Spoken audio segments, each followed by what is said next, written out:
Chest பகுதியை தொடக்கூடாது. சரியா? வேற எங்க தொடக்கூடாது? நம்ம பிரைவேட் பார்ட் எது? பாத்ரூம் போற இடம். சரியா? நம்ம பாருங்களேன் Dress எப்படி போட்டுருக்கோம், கவர் பண்ணிருக்கோம் பாத்தீங்களா? இங்கேயும் போட்டுருக்கோம்.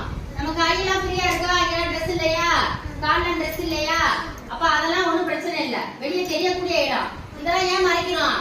வெளியே தெரியக்கூடியாத பகுதி. அதனாலதான் இதெல்லாம் கவர் பண்ணிக்கிறோம் Dress போட்டு. ஓகேவா? அதனால இதெல்லாம் யாருமே நம்ம என்ன செய்யணும்? அண்ணன் யாருமே தொடக்கூடாது. சரியா? நம்ம அப்பாவா இருந்தாலும் தொடக்கூடாது. சரியா? தொட விடக்கூடாது. தொட்டா சட்டம் பண்ணலாம். சரியா? ஆமா, உங்களுக்காக தான் 1098 ஒரு நம்பர் வச்சிருக்காங்க. சரியா? அவங்கள மாதிரி சின்ன பிள்ளைகள் எல்லாம் யாராவது பெரியவங்க வச்சுக்கோமே, அந்த நம்பர் கம்ப்ளைண்ட் பண்ணோம்னா அவங்க வந்து ஜெயில போட்டுருவாங்க. சரியா? அந்த மாதிரி எல்லாம் இருக்கு. ஓகேவா?